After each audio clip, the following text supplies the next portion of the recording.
Okay,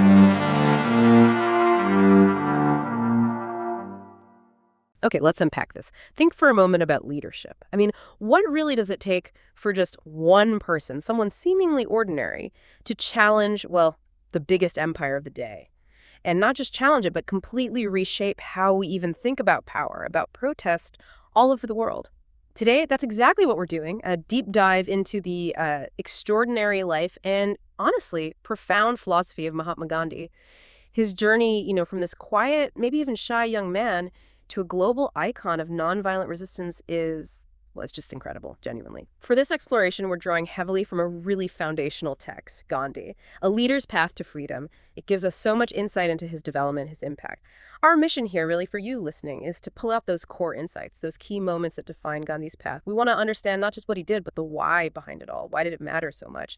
And crucially, how does his legacy still resonate, maybe even challenge us today? We're aiming to give you that shortcut, to being truly well informed about this complex, sometimes contradictory, but always inspiring figure. Absolutely. And what's truly fascinating here, I think, is how these sources let us trace more than just a timeline. We get to see the evolution of his thought, his ideas. We'll explore how these early, sometimes seemingly small influences kind of blossomed into this globally impactful and really unique approach to change, social change, political change. And it raises a big question right from the start, doesn't it? How does one individual, armed mostly with just an idea, you know, truth, nonviolence, how do they inspire millions?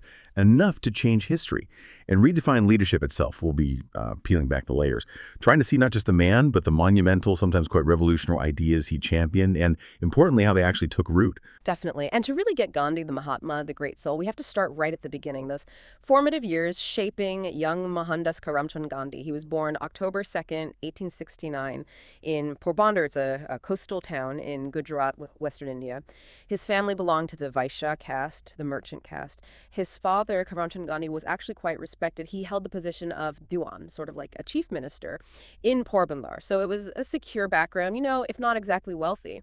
But maybe even more influential than his father's public role was his mother, Putlibai Gandhi. She was known for being deeply, deeply religious. Her daily devotion, her strict moral discipline. Just imagine growing up with a parent who fasted regularly, kept these strict vows, and just radiated this unwavering commitment to faith, to honesty. Those values, they really laid the groundwork for young Mohandas' ethical journey, his spiritual path. It instilled this deep respect for integrity, for moral strength. And if we connect this to the bigger picture, those early experiences, particularly, as you said, his mother's influence, but also the strong presence of Jainism. Jainism was incredibly prevalent in Gujarat back then. His core ideas weren't just, footnotes in his biography. Here's a key insight, I think. This was the fertile ground. This is where those radical ideas of ahimsa, nonviolence, and truth, satya, which would define his entire movement later on, really started to take root. Jainism's core tenets, strict nonviolence towards all living beings, self-control, even asceticism that was just part of the cultural air he breathed. So his early exposure to moral discipline, the concept of not causing harm, it wasn't just critical, it was foundational. It's really hard to imagine his later philosophies taking hold quite so strongly without this deeply ingrained moral compass from childhood, nurtured right there in his home, his community. And speaking of traditions, we have to remember the context. He was just 13 years old when, as was the custom, he had an arranged marriage to Kasturba Makanji. Our sources show that while Kasturba, she proved to be an incredibly steadfast supporter through all his struggles, enduring hardship, imprisonment right alongside him. Their marriage wasn't always easy. Gandhi's own increasingly rigid moral principles, his later commitment to celibacy, his demanding ascetic lifestyle, that sometimes created real tension, real difficulties within the family. It adds this very human layer, doesn't it? Reminds you that even these towering figures are, human. They grapple with relationships, with the practical fallout of their big ideas. So from that very traditional Indian upbringing, his world just exploded outwards when he was 19. He travels to London in 1888 to study law, stays until 1891. This was an absolutely pivotal time for him, a complete immersion in a totally different culture, different ideas. Suddenly, he's navigating Western society. He's digging into Christianity. The Sermon on the Mount especially really hit him hard, influenced him profoundly. He gets involved in the vegetarian movement that was growing there, and maybe most importantly, he starts reading these crucial thinkers. Thinkers whose writings would fundamentally shape his own philosophy that was just starting to form. Yeah, that London period, it really wasn't just about law books, was it? It was this profound intellectual awakening. And what's truly fascinating here is how something seemingly simple, like deciding to become a vegetarian not just for health, but as a moral commitment. How that became a practical extension of his developing philosophy. It really deepened his commitment to ahimsa, non-harm, taking it beyond just theory. And his exposure to Western thinkers, it wasn't about ditching his roots at all. It was more about finding these universal principles that resonated with his own moral compass, which was still evolving. He created this kind of synthesis, East and West coming together, which became so central to his unique approach later on. He read Henry David Thoreau, got fired up by his ideas on civil disobedience, particularly that essay on the duty of civil disobedience. It just clicked with his own sense of justice and later gave him a practical framework for protest. Then there was John Ruskin's Unto This Last, a real critique of industrial society, championing the dignity of labor, simple living, the worth of every single person. That left a huge mark, inspired his idea of Sarvodaya, welfare for all, and of course Leo Tolstoy, especially the kingdom of God is within you, emphasizing non-resistance to evil. That planted even more seeds for the philosophy that would define him. These weren't just books he read. They were sparks igniting this commitment to living by principles, reinforced by adopting that strict vegetarian lifestyle. Okay, so here's where things get really interesting, where the theory, the ideas he'd been absorbing, slammed right into harsh reality. This is what sets Gandhi on a completely new path. It's 1893, he's just 24. His life takes this totally unexpected turn when he goes to South Africa for a legal case. He only planned to stay a year. He arrives as this young, pretty untested lawyer. But what he finds immediately is this brutal, systemic racism, discrimination against Indians under British colonial rule there. It was pervasive, and it changed him forever. The most famous incident, the one that really became his crucible, happened at the Pietermaritzburg train station. You've probably heard the story. He had a first-class ticket, but he was forcibly thrown off the train onto this cold platform in the middle of the night. Why? Because a white passenger complained. Indians were considered colored, not allowed in first class. Exactly. And building on that, this wasn't just, a personal insult, though it was deeply humiliating. For Gandhi, it was a revelation about the whole system. What's fascinating here is how that single incident became this powerful catalyst. It led him to dedicate the next 21 years, think about that, 2 decades, from 1893 to 1914, to fighting injustice in South Africa. And crucially, during that time, he wasn't just fighting, he was developing his leadership skills and forging his revolutionary philosophy of satyagraha. He didn't just react with anger, though he felt it. He channeled it into this profound long-term struggle. Satyagraha often translated as truth force or soul force. Sounds passive, maybe, but it's any but. It's a meticulously developed method. Nonviolent resistance against injustice, yes, but it demands immense active moral courage, resilience, a deep commitment to truth. It's about standing firm in that truth, being willing to endure suffering yourself, and appealing to the conscience of the oppressor. The aim isn't just to win, it's to transform them. It was strategic, not just moral. And he put it into practice almost immediately, rigorously. A really powerful early example in South Africa was his campaign against the Transvaal government's Asiatic Registration Act of 1906. This law was incredibly demeaning. It forced all Indians to register, give fingerprints, carry these identity cards or passes everywhere. Deeply discriminatory. So Gandhi organized this massive collective civil disobedience movement. Thousands of Indians, including Gandhi himself, openly protested. They refused to register. They went on strike. And dramatically, they held these public bonfires, burning their identity cards in defiance. They faced arrests, brutal beatings, jail time, huge repercussions. But their unwavering, nonviolent stance, it eventually got significant international attention. It forced the British authorities to the negotiating table, eventually leading to some concessions. This wasn't just a local fight anymore. His innovative work in South Africa, it didn't just help the Indian community there. It started putting his unique leadership style, his moral authority on the global map. People started noticing this peaceful but formidable force for justice. Right. If we connect this to the bigger picture, South Africa was essentially his laboratory, his proving ground for social change. It let him test satyagraha, refine it, prove that it could actually work in practice. He moved it from just an idea to a powerful, practical tool for transformation. It also shows how his critique of modern civilization, which was developing at the same time, wasn't just some academic theory. It was deeply tied to his vision of what true self-rule, true human dignity looked like. And it was during this intense period, in 1909 specifically, that he wrote Hind Swaraj, Indian Home Rule. This book basically became the foundational manifesto for his radical political and philosophical views. Hind Swaraj offers this really sharp critique of modern Western civilization. He argues its obsession with industrialization, materialism, consumerism, it leads to moral decay, spiritual emptiness. Gandhi argued that real freedom, Swaraj, doesn't come from just copying Western models, politically or economically. It comes through this deep individual and societal moral transformation. He passionately advocated for simplicity, self-discipline, going back to village industries, community solidarity. He argued against the corrupting influence of machines, prioritizing spiritual growth over just material progress. This text, quite subversive really, laid the deep ideological groundwork for India's independence movement.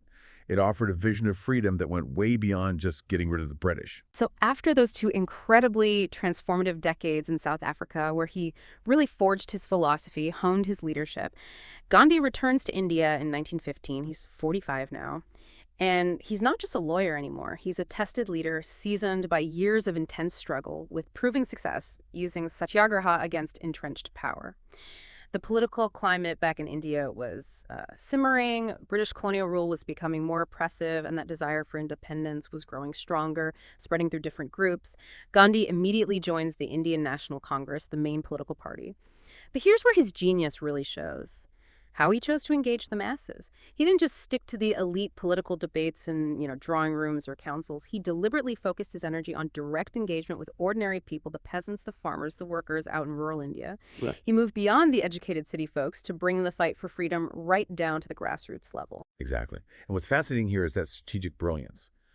Shifting the focus from this elite, urban-centered political discussion, which had kind of dominated the movement for decades, right? Shifting it to the immediate suffering, the plight of the common person. It really raises that important question. How do you mobilize millions who've historically had no political voice, people often illiterate, just focused on surviving day to day? His answer was direct action, empathy, and deeply identifying with their struggles. He got it.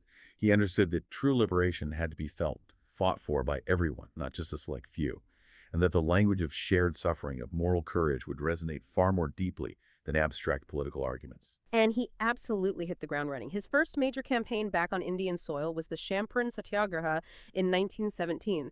This was about defending these impoverished indigo farmers in Champaran in Bihar.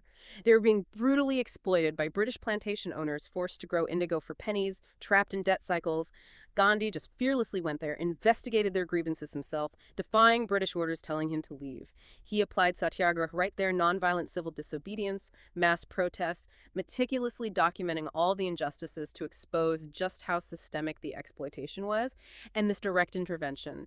It brought real relief, real justice to the peasants. It forced the British authorities to actually grant them more control over their land, their livelihoods. That success, it just cemented his image across India as this heroic, trustworthy figure among the common people. It showed unequivocally that his methods could work even against the mighty British Raj. Building on that momentum in the early 1920s, the independence movement just gained this unstoppable force under his leadership, the non-cooperation movement. This was huge. A nationwide campaign designed to systematically paralyze the British administration and economy, all through non-violent means.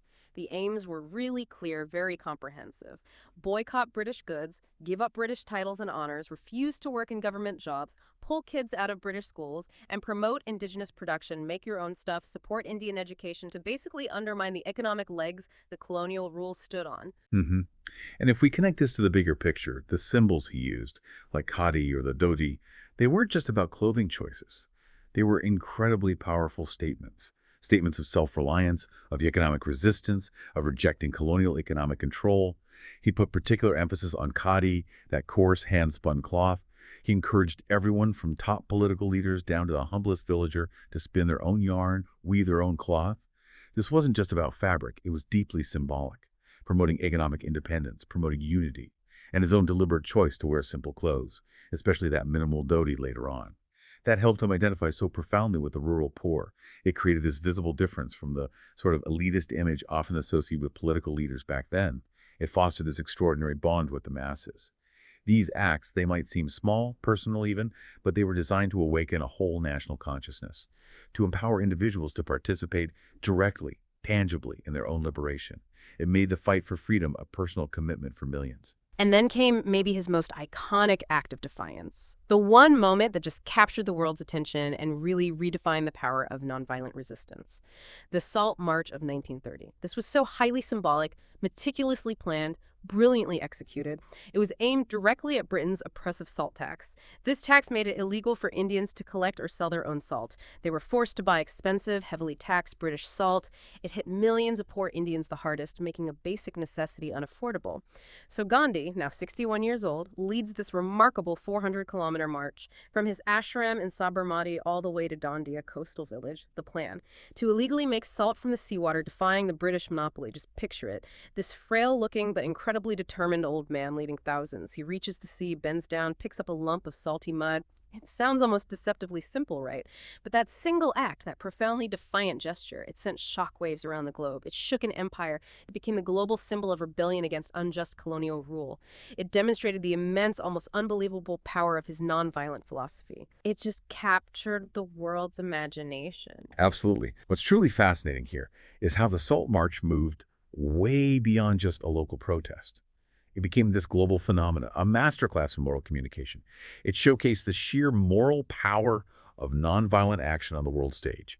It forced international attention, international sympathy onto India's struggle. It wasn't really just about soul, was it? It was about dignity, self-determination, the fundamental right to basic necessities. It exposed the moral bankruptcy of the British Empire's rule over India to everyone watching. And the sheer scale of participation, tens of thousands were arrested, including Gandhi himself. It just underscored how widespread the discontent was and the incredible moral force he commanded.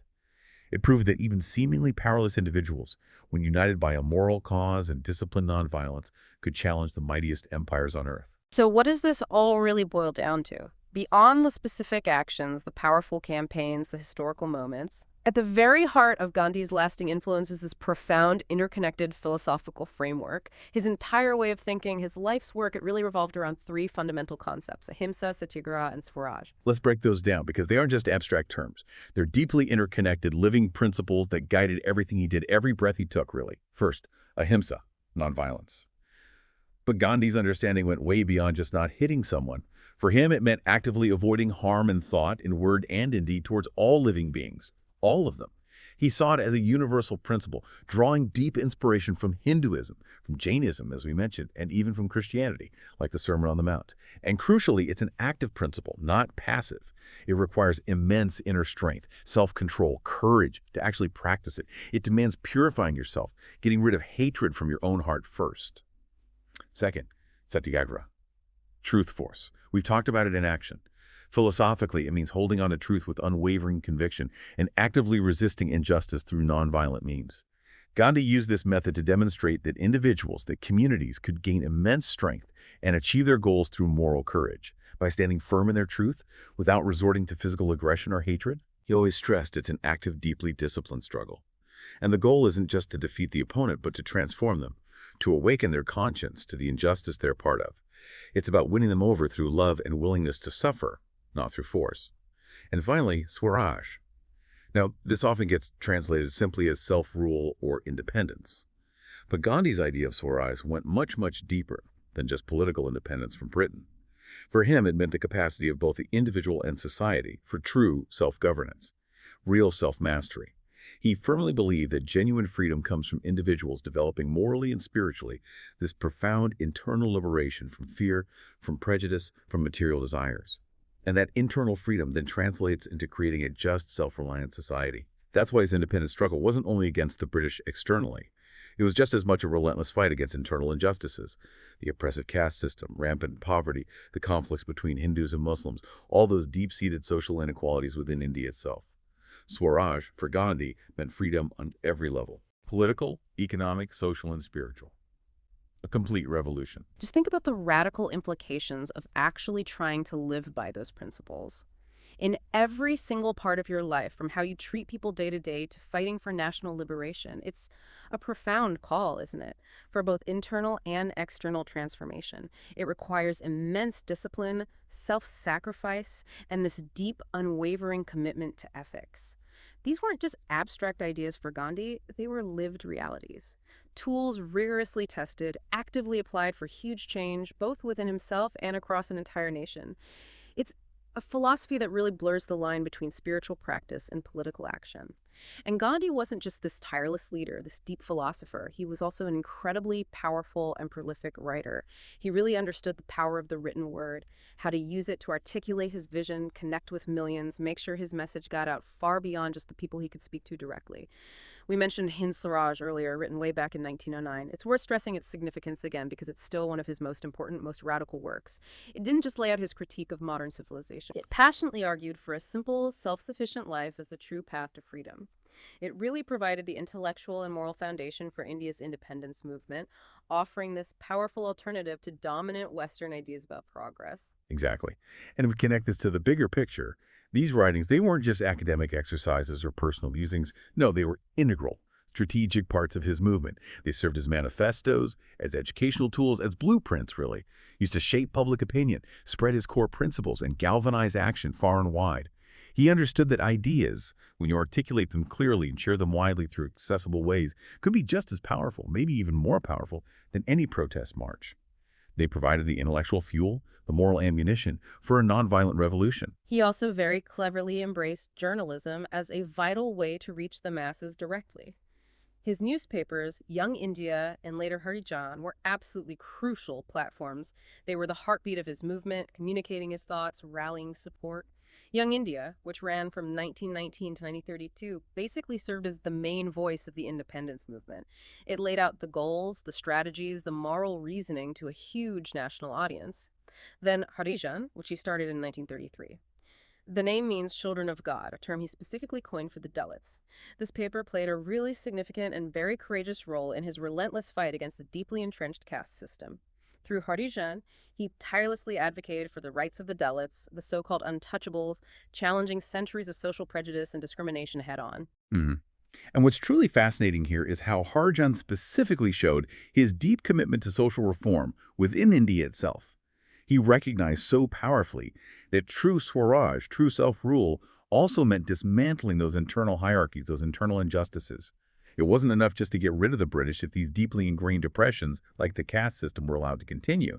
He used that platform not just to critique the external rulers, but to courageously challenge these deep societal wrongs within India, exposing them, demanding internal moral change. It really shows the breadth of his vision for a truly free, truly equitable, dignified India where nobody was considered untouchable. And for a truly personal, almost unvarnished look into his inner journey, his constant moral wrestling, his autobiography is extraordinary. The story of my experiments with truth. It's this deeply personal account of his lifelong spiritual and moral quest, and it's written with remarkable introspection. What makes it so compelling, so enduring, I think, is its profound honesty. He really doesn't shy away from detailing his own mistakes, his personal doubts, his struggles, his spiritual growth. It's not just a biography in the usual sense, it's almost like a guide to self-purification, to morality, to the relentless search for truth. It invites you, the reader, to reflect on your own life, your own principles, right alongside his. Now, Gandhi's impact, it didn't just stop when India finally gained independence in 1947, not at all. His legacy just reverberated across the globe with astonishing force. It inspired countless movements for justice, for freedom, far, far beyond India's borders.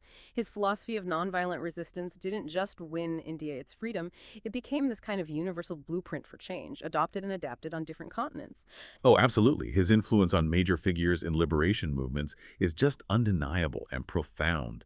You look at Martin Luther King Jr. He explicitly studied Gandhi, adopted his methods, his principles of nonviolent direct action, his philosophy of satyagraha for the American Civil Rights Movement, to fight segregation. King's campaigns in Birmingham, the marches, the sit-ins, they were all deeply rooted in Gandhian principles. It showed how satyagraha could be translated, could work in a completely different context and achieve huge results.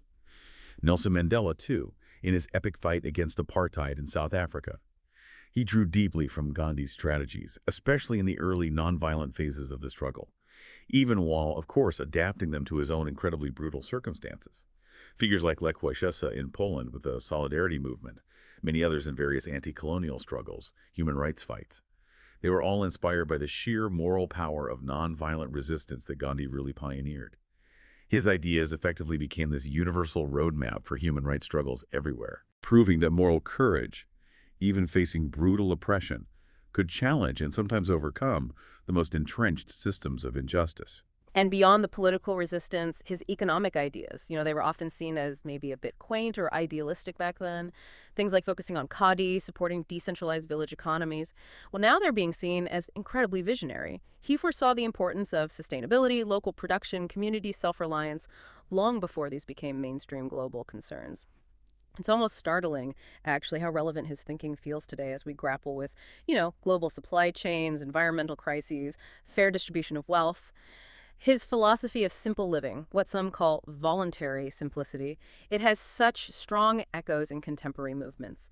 Environmentalism, minimalism, the slow living movement, reminding us that sometimes less really is more, not just for our own well-being, but for the planet's health and for a fairer society.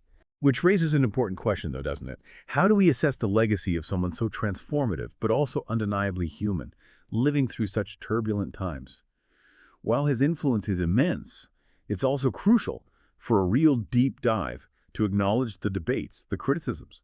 His legacy isn't uncontested. Some criticisms focus on his efforts against the caste system. For instance, the prominent Dalit leader, B.R. Ambedkar, who fought fiercely for Dalit rights himself, argued that Gandhi's approach, while compassionate, perhaps wasn't enough.